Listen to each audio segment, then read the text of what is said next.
Well, hello, it's Vivian here, and we have once again one of the really better known accounts in the Gospel. Now, when we think of what we did last time, we unpicked a parable. Jesus wrapped the teaching up in a story, and the young man had to decide what would be the correct thing to do. In this Gospel, it's slightly different, because Jesus is talking about his dear friends. It's a very short gospel, it's 5 verses, and yet it holds so much within them. So let's get out our magnifying glasses and have a look. Jesus is traveling to Jerusalem, and he comes to a village where he has friends who live there. His friends are Lazarus, Mary and Martha, and Martha is the homemaker of the family. And she takes the initiative and she greets Jesus and she welcomes him to their home. Now, in custom at the time, they would have had a meal, and she immediately scurries off to the kitchen to do the right thing, to provide the best that she possibly can for Jesus. And as she scuttles off, she's thinking of the best ingredients and the best family recipe and the best of everything that she can possibly do. And she expects that her younger sister, Mary, will follow her. But Mary doesn't. Not only does Mary stay behind with Jesus and the other people, most of who will be men, she sits at Jesus' feet as if she's absorbing everything that he possibly could say. And in the kitchen, her sister, who is doing the right thing for guests, is seething with irritation and feeling overlooked, and Jesus should know better.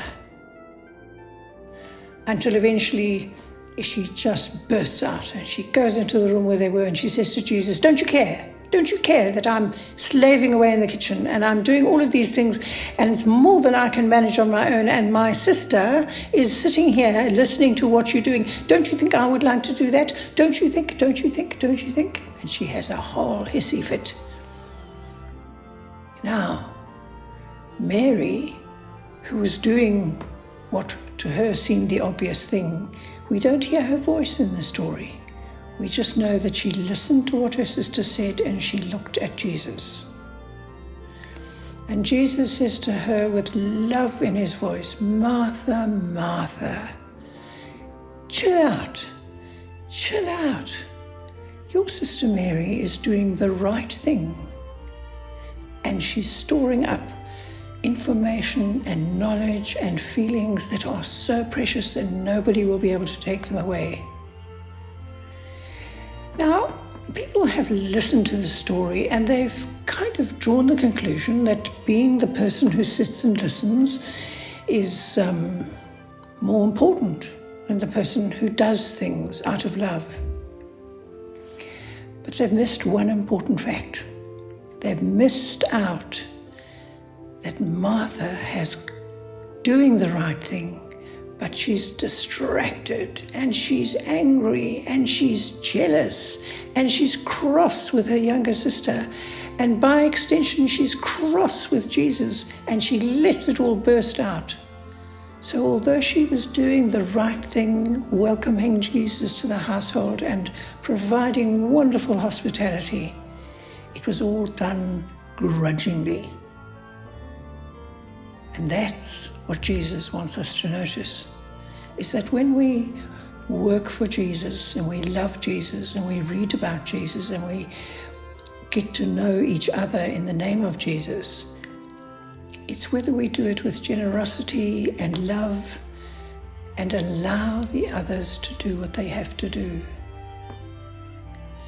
So it's not a choice between Mary and Martha, because they're both doing terribly important things. The criticism is Martha is distracted from what she really should and knows that she should be doing, which is welcoming Jesus into their home. Mary and Martha. It's a wonderful story. And it's a wonderful story about two of Jesus' closest friends.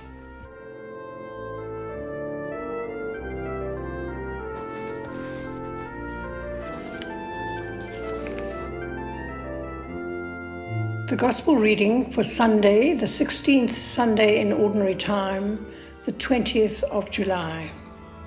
The Gospel is taken from Luke chapter 10, reading from verse 38.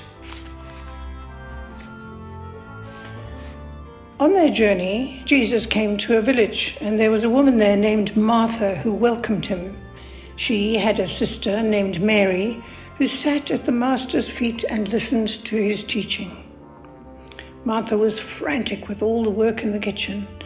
"Master," she said, coming into where they were, "don't you care that my sister has left me to do all the work by myself? Tell her to give me a hand." "Martha, Martha," he replied, "you are fretting and fussing about so many things. Only one thing matters. Mary has chosen the best part, and it's not going to be taken away from her."